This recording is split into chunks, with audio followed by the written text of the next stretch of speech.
Welcome to April's Garage, the greatest automotive channel in all of YouTube land. And this is my fleet update. I have a really kind of weird, eclectic style of cars. I feel like no one has this kind of collection but me. There's a little bit of an obsession with the Grand National look, but I also have, I don't know, this is a different feel all its own. But here's the thing. I did run into some money issues recently. I'll tell you a little bit more about that later, but I do have to sell one of these. I have to offload one, and I'm not sure exactly which one because I love them each like a child, but sometimes, you know, you have your favorite children and not so much favorite children, but I'm going to take you through them. Maybe you can help me decide which one I need to sell. This is incredible. 91 Lincoln Town Car. You might not place me with loving the Lincoln Town Car, but it's classy, it's fun to drive. The suspension feels like a yacht going down the ocean. I got it on Cars and Bids for about $13,000. The paint is what first drew me to it. It's rosé metallic, and it's just been a fun car to own, fun car to have. I haven't driven it a ton though, and so that's where, I don't know, am I leaning towards this one? But it's just really cool to have.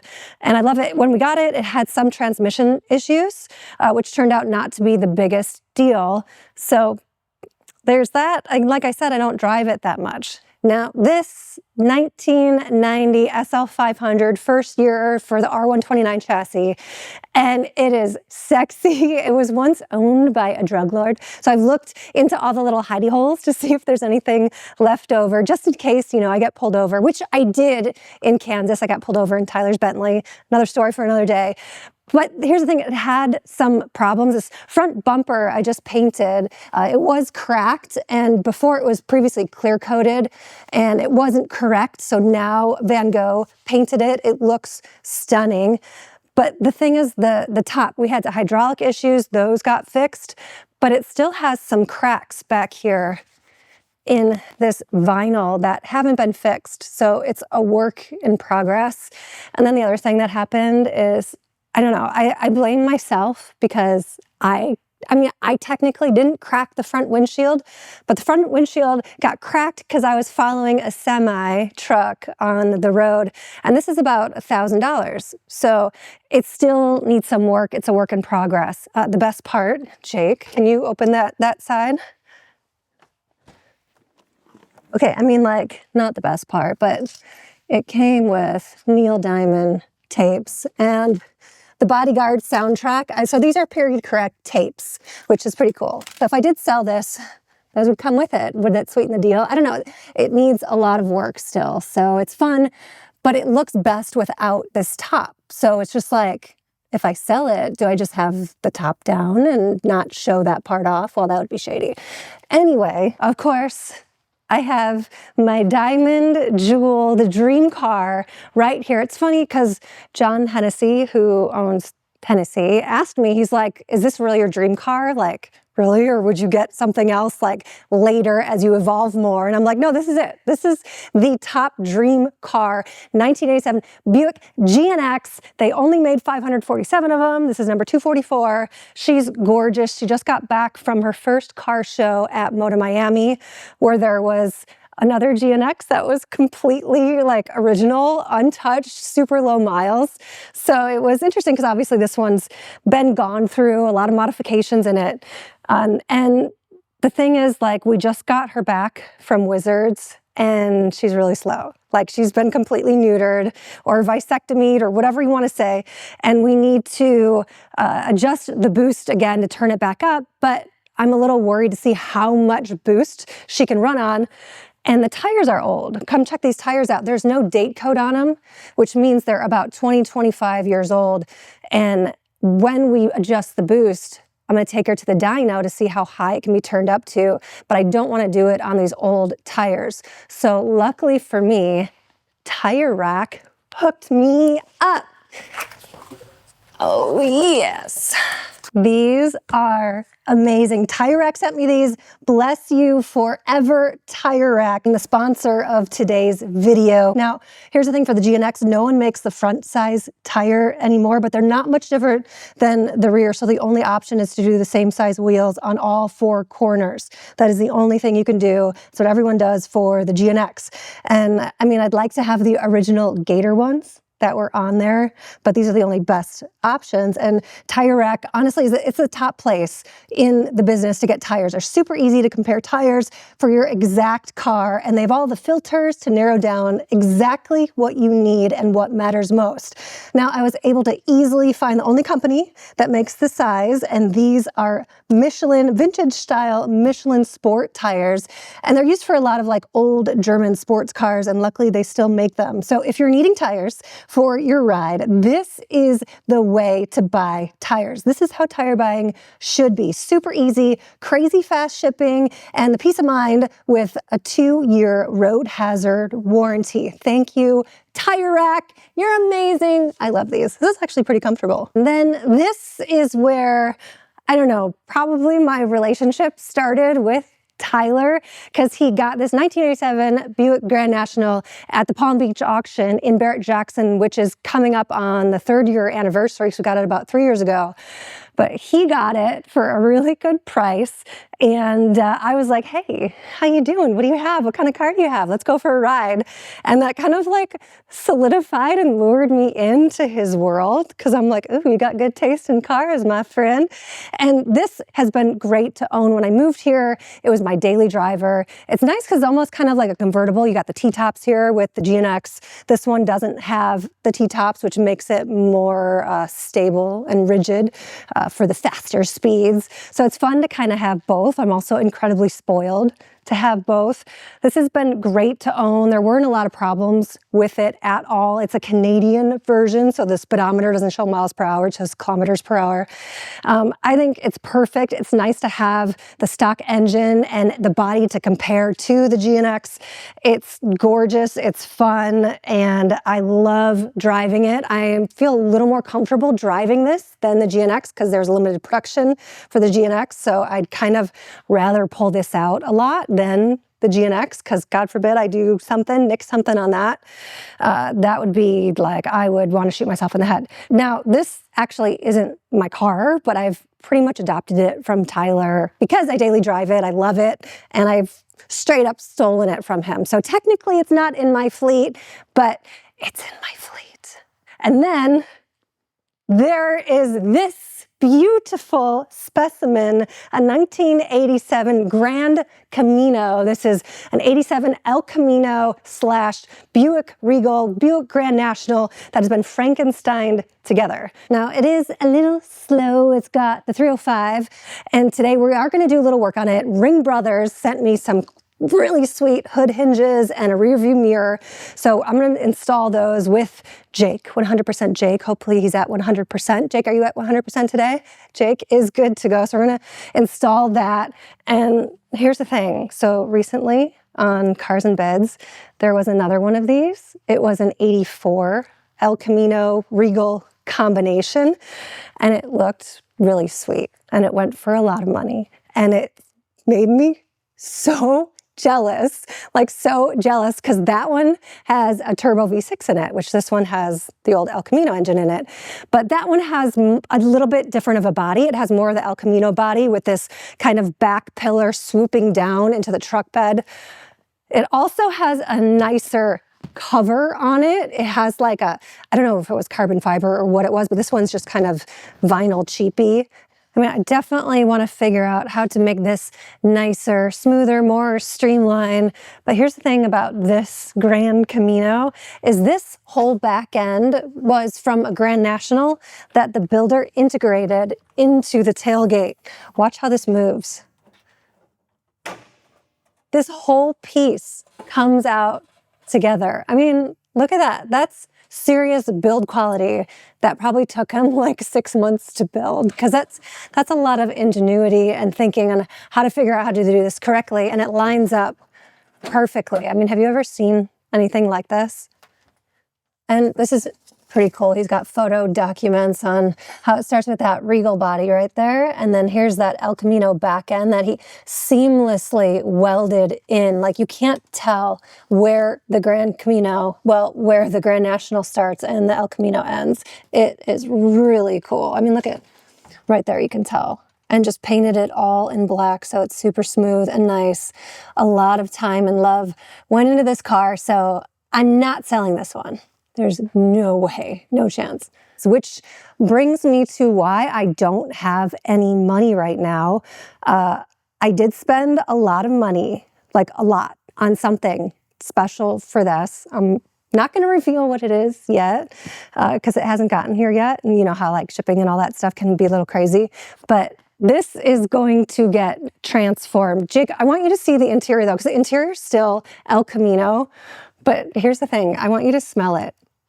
And tell me if it smells like El Camino or Buick Regal. Come on this side, because I don't want you to open the door and hit the Grand National. I haven't asked Tyler. Do I need to ask permission to my husband? But like, I haven't asked Tyler if I could change the interior. But I really want to change the interior. And it smells like El Camino. I don't know if El Camino has a smell, but Jake, can you smell it and tell me what you think? Like, take a huge whiff. It smells like hay bales. Which is El Camino, right? Yeah. I want to change the interior to make it look like the Grand National, like it should look. But these doors, I feel like these doors, are they wider? I don't know. And like, so this is correct for the Grand National. So there's some Grand National correctness, but basically it's old El Camino style. And so that's something that I haven't cleared from the boss to change. But the big issue is I spent a lot of money on something for this, and April 15th is coming around, which is tax day. And like Tyler all the time has these meltdowns around tax day because he doesn't have any money to pay his taxes. And so he has to sell his cars. And that's the boat that I'm in right now is I have to sell one of these to pay my taxes, and I'm not sure which one. Now, before I reveal which one I'm going to sell, because I don't want to sell any of them, I got some parts to install from Ring Brothers that I'm super excited. We're going to class her up just a little bit.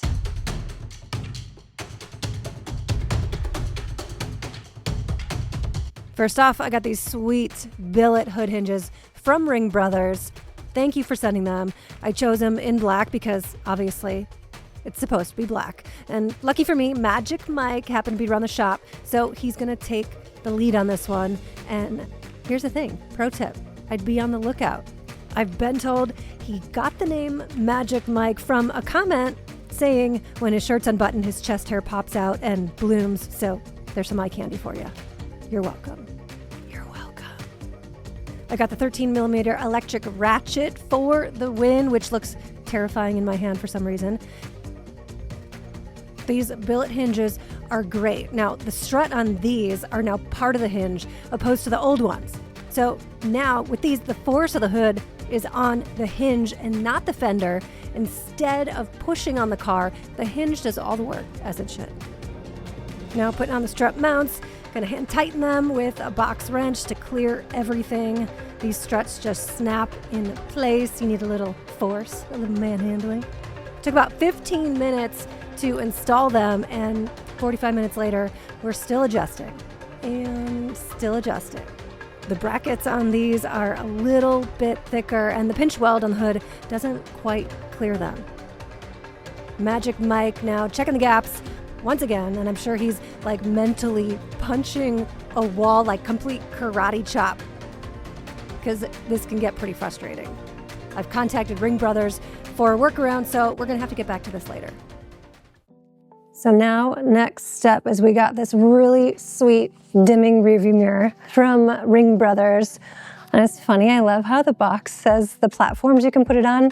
Supercars, tuners, imports, drift cars, prototypes. Like you need to list the types of cars to put it in, but it's really beautiful. So, woo, look at that. So Jake and I are going to attempt to put this in. Hopefully we'll have better luck than the hinges. Taking off the old one and praying to the car gods the old mount is identical to the new one so we can just slip it on.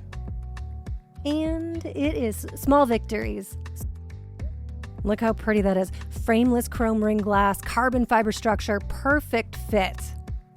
I'm gonna loosen the A-pillar to feed the wires through, and then chaos. Wires. Lots and lots of wires, which is a job for John Ross. You might know him from Watch JR Go. He's great at this stuff, lives right down the street, so I begged him to stop by.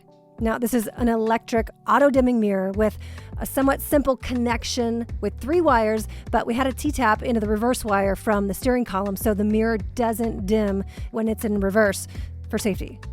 Finding that wire was tricky, actually, because the switch is bad, right? So we actually had to confirm the correct light green wire, cross-referencing the service manuals that came with the GNX. Yeah, that whole shelf right there, that's all GNX parts and manuals. So we looked through them, found the correct Regal manual, confirmed the light green wire, and yeah, paper manuals in full use. Because can you imagine if we did it wrong and somehow the whole place burned down? Not that that would happen, but in my head, that's what would happen.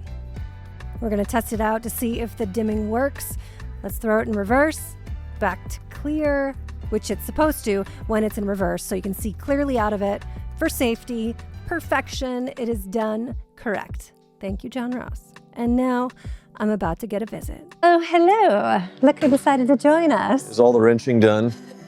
Kind of. We still need to figure out how to close. There's a lot of adjusting that goes into hood hinges and all this jazz. So April likes a calm husband, like a calm, relaxed, easygoing man. And the one thing that sets me off is 20 years of this little stuff. So we had those hood hinges for a while, and I was scared to do them. Was that justified? Yeah, you were right. It takes a while to do it, and it's like, it's an older car. Should I close it for you? Don't. So something's not quite right. We need to like move and like use some vice grips and like a little manhandling. Just a little bit. But I want to be careful because she's going to be a prize soon because we're doing some magic to her. Okay. Yes. But here's the thing, like, you know, I've had some money problems recently. Yeah, you're following my cues with the taxes. So which Grand National are you getting rid of? Shut up. There's no You don't no need way. 3. You don't need 3. Yeah, I do. Oh, you're the one who has like 27 Escalades. But not 3 of the exact same thing, basically. None of these are the same. These are all the same year. Mine are 3 different generations or body configuration. I guess, anyway, it's fine. This is magic right here. Okay, this is like one of a kind, kind of, now that we saw the other one at Cards a Bit. So you do need to sell a car. Yeah. And it's not going to be this one, obviously. This one was really special because we got it when we started dating. I have some very special memories in it, yes. But it's a really cool car. And I feel more comfortable driving this daily than this baby right here. Yeah, you know exactly why. Low production, so I want to take it easy on her. I'm glad you're not re-gifting the gift I've already, that would play. No, I'm just going to flip it now. Thank you. I'm going to go into stocks and, 401k, Roth IRA, yeah. That would be terrible. So you're thinking these 2, right? One of these 2, but like this one still needs a little bit of work. Yeah, the 90 SL was only $5,000, but then $3,000 at the Wizard, $1,000 at Van Gogh, and it looks beautiful. Yeah. But someone followed a semi and cracked the windshield, and then there's the top. So you're still like $3,000 away, and honestly, it's probably worth $15,000 with low miles, 30,000 miles on it. Really? With the windshield and the top fix and all that stuff. But as it sits, everybody's gonna want a deal, so you'd probably lose. So like, you need to get this one to the finish line. Right, that's what I'm thinking. And I really like it, and it fits my fleet motif. I suppose it does. Sexy black rides. Okay. Slightly boxy. Right. That's my thing. So that's kind of the odd one out. No. You don't think so? No. What? I mean, like, I get it, but I don't drive it a ton. I drive it. You do? I get it out. Because you're like 80 years old and you love this car. It is a great. sweet car. We've had it for 2 years. The color's amazing. Right. It's another low mileage, you'll never ever find another one for the rest of your life kind of car. And I sold my big boat because I like this one better. We were debating over Lincoln's, my gold one from 2003 or 5 or whatever it was. Well, this one's body's way better. There's pluses and minuses, but I did like the way this one felt and drove better. And I sold mine to keep this, so no. Well, then which one am I going to sell? Well, you haven't driven in a while. Just let's go for a drive. and then you'll fall in love with it again. I promise you. And then you'll have to sell something else. We can start an OnlyFans or whatever we want to do. I mean, Only feet. Only feet. Got nice feet. What is this in here? There's like a little camera thing. Some technology from the Lincoln, the Twilight Sentinel or something like that. Dang, okay. So that's pretty fancy. Okay. Let's go for a ride. Why are we standing at this stance like that? Why are we humping the Lincoln? We're both, no, you're not getting rid of this.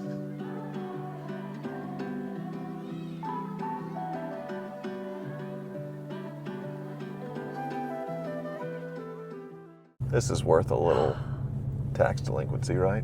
I mean, just sitting down in it. It's a really nice, can I tell you the nicest thing about being married to a car guy? Look at the gas. What? It's all the way full. This is amazing. That doesn't always happen. If you get a chance, marry a car guy, because that's where it's at. Well, I'm not, honestly, some people say that I'm not a car guy because I avoid exactly what happened over there. I had the kids, I had an excuse to play soccer with Liam and all this stuff, and not have to fight aftermarket hood hinges. As beautiful as they are, I knew. Anyway, they are really nice. I have 20 years of battling that, and anything that can go wrong will go wrong. But it's hard, like all the door gaps and any kind of gaps are hard, especially the older the car, the harder it is. Yes. Okay. But we did have sort of a hard time with this thing when we first bought it. Right, there were issues. The air conditioning kaput. There were a few other little things, but then the transmission just entirely quit shifting. Right. And anyway, it was a minor issue. And then after that, yeah, you quit driving it, but then I hop in this thing all the time. Because you love how squishy the seats are, because they remind you of your 05 Escalade. Yes. They are very squishy. They're even squishier than the Escalade, and this one has rear air ride suspension, has a silky smooth, not powerful, but just smooth V8 engine, and this is a luxury car you cannot buy anymore. Nobody makes a car like this anymore. It's really nice. And when my dad came for the wedding, we loaned him this car, which was the right car for that age range of person. Totally agree. Yes. Great. Okay, it is really nice, and it's comfortable, and it's smooth. I understand why I fell in love with it. So you just need to get in and drive it every once in a while. Yeah, but I gotta get rid of one of the cars. Like, you should be the only person or one of the only people that understands that I need to free up some money. Like, I'm not making this up because like, oh, it'd be a cool bit because we're married and it happens to you all the time. Like, I legit don't have enough money to cover my taxes. I don't have enough money to cover my taxes either, but I guess I'll buy it from you. How about that? What? So what do you pay for it? Like, you paid a lot for this thing, like 12,000, 13,000? 13. Okay, name your price. Stop. The values have been going up immensely in these because they're harder to find and people have been looking for them and people drive them like crazy and into the ground, and so now there's not a lot of them that are left. Right? Right? Yes. Right? I guess. That's why you paid so much for it in the first place. Right. So what are you thinking? I feel like there's probably not a lot of this color that actually does Which exist. is why you paid so much money for it. So what are you thinking price-wise? Well, I'm okay. Like, I'll go even on the price, but I'm looking for some chores, maybe. Like chores around the house. Some favors? Favors. Yeah, what do you guys think the favors should be? Let me go. Give me some suggestions. Also, thank you so much for watching. Thank you for subscribing. If you haven't subscribed, please do right now. And I need some good suggestions on getting favors from Tyler. And you're welcome for not being in the first 20 minutes of the video, so you got April by herself. I know you guys get annoyed by me coming in her videos, but anyway. Ooh, listen to that slow motor.